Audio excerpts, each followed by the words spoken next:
Peace. What's going on, everybody? My name is Mike Sherm, and I just want to ask a few questions to everybody. You ever wonder why you're here? What's your purpose in this life?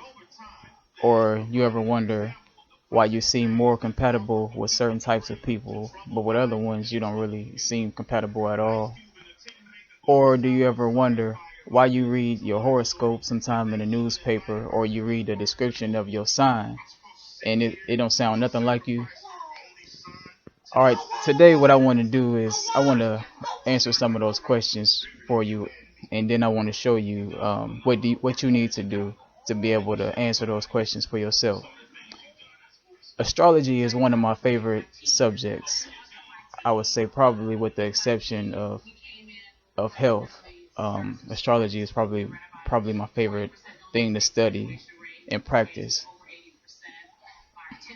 Um, when you was the day you was born, the sun was in a specific location in the zodiac when you was born. Okay, that would be referred to as your sun sign, and that's what most of us go by when we talk about our personality. We describe our sun sign.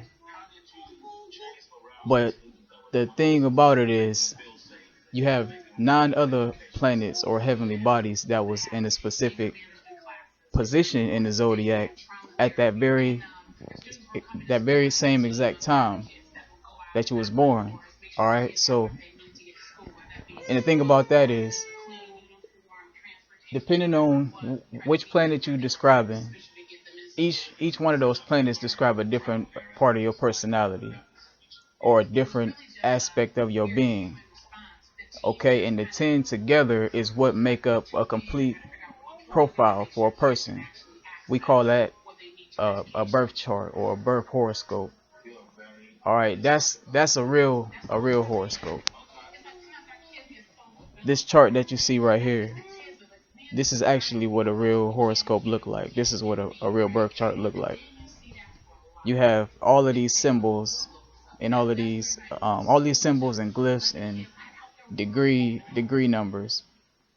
All of those is the different planets in a certain position. All of them is in different signs and in different houses. These little triangles are called houses, and each one of those also tell a story about a specific area of your life. All right, so that's one of the main reasons why a lot of people think that astrology is false. That is, you know, it's a bunch of bull for a lot of people. And most people would tend to think something like that until you have actually taken time to study it for yourself. I'm gonna break down today. I'm gonna talk about the 10 planets of the zodiac, and I'm going to talk about the houses. You got 12 houses, and then you also have the signs. And I'm gonna go into each one briefly and tell you a little bit about what each one means and what that means for you, in your life. All right. So when we talk about the sun sign, the day you was born, that basically will represent your ego. And whatever sign your sun is in, that's going to be your focus in this lifetime. That's going to be your drive.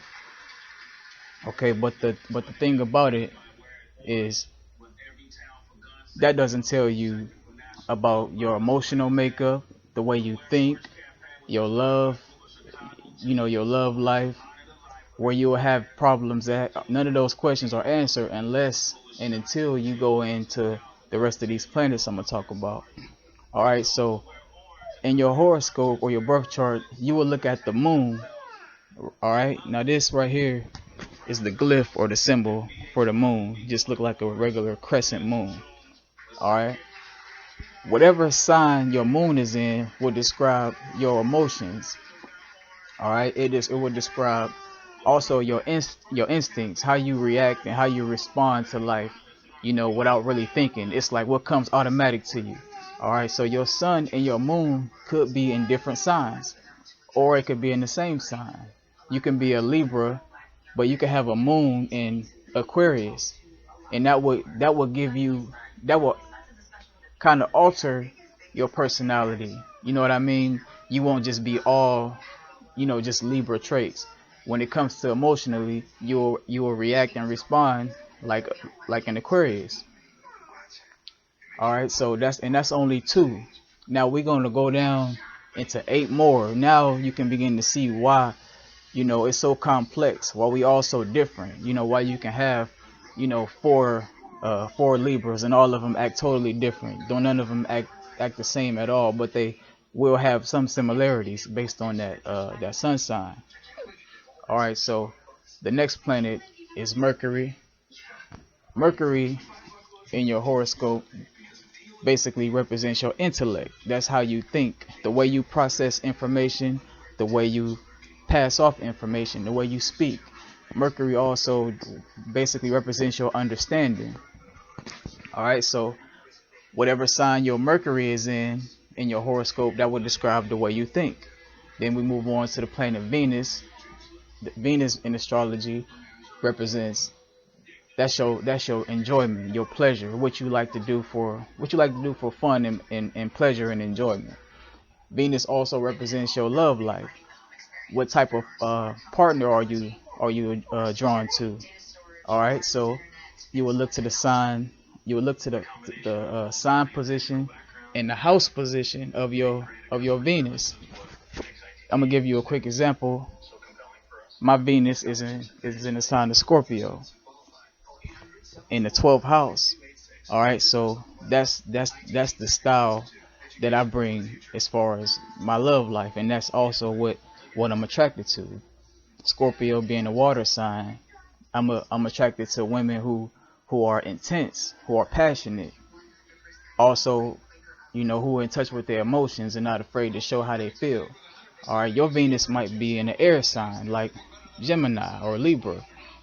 You might be more attracted to an intellectual type person if your Venus is in the element of air. You got air, fire, water, and earth. Those are the four elements that we deal with in astrology. Each sign falls under one of those specific elements, and that also alters the energy of that sign. All right, so the next planet is Mars. This is the glyph or the symbol for Mars right here. Mars in astrology represents your drive, your passion. What are you passionate about in life? Where will a lot of your focus and energy be spent in your days and in your years? You look to what house your Mars is in. What sign is your Mars in? If your Mars is in a fire sign, you'll display a lot of physical energy, a lot of physical drive. You might be into sports. You might be into running and jogging because it's a fire sign and you have that fiery energy about yourself. If your Mars is in, let's say, an earth sign, you might be more grounded. You might be into things like gardening or maybe landscape or anything. You might be into finances and money. The earth element deals with the physical world. All right, so you always look at the element and you always look at the planet and which sign and which house it falls in the horoscope. The next planet we go to is Jupiter. Jupiter represents your luck and how you like to expand, where you have the potential for growth at in your life.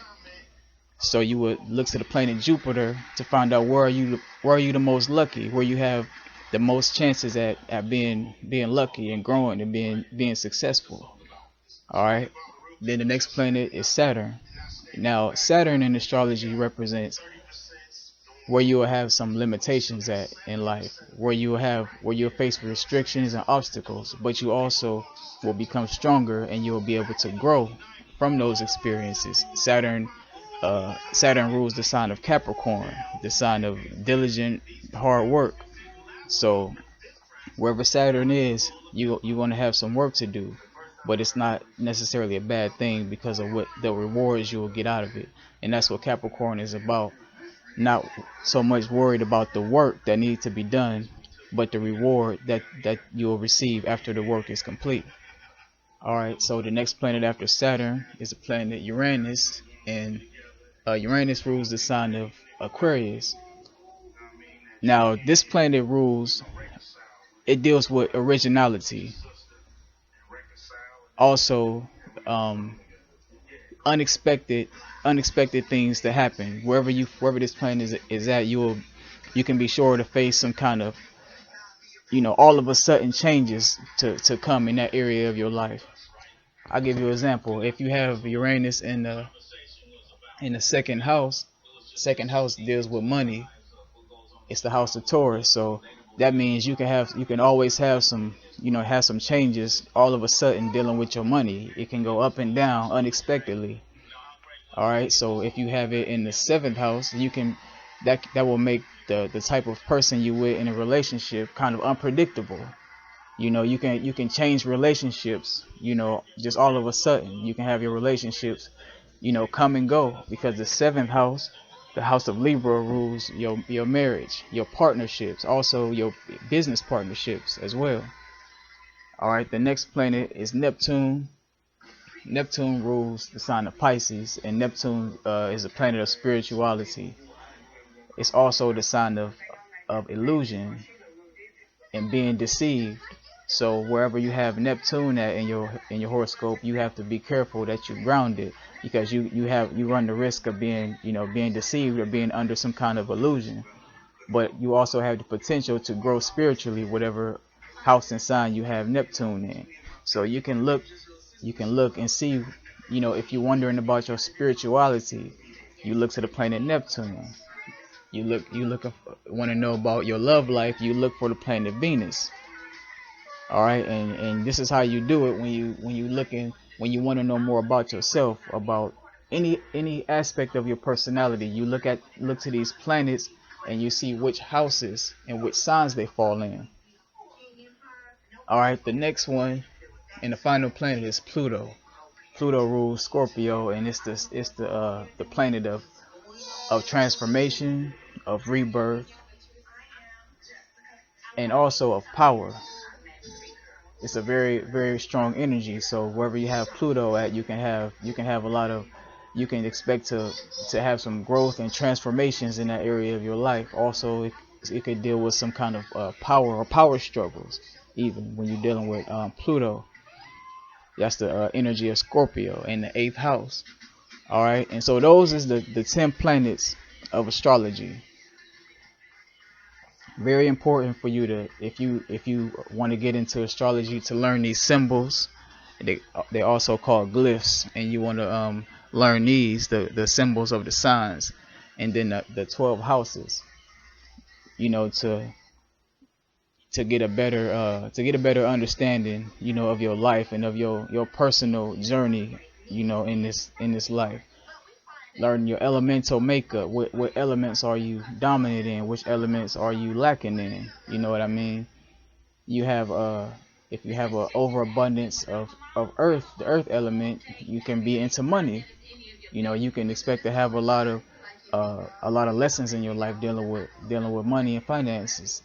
If you lack earth, if you don't have a lot of earth in your chart, money might not be what you came here to learn in this life.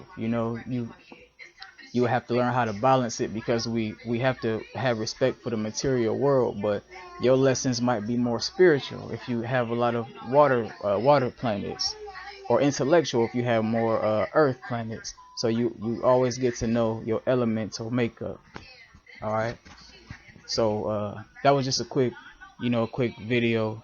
I'm gonna try not to make this one too long, but I'm gonna also do another one, and I'm gonna break down the houses that you see right here.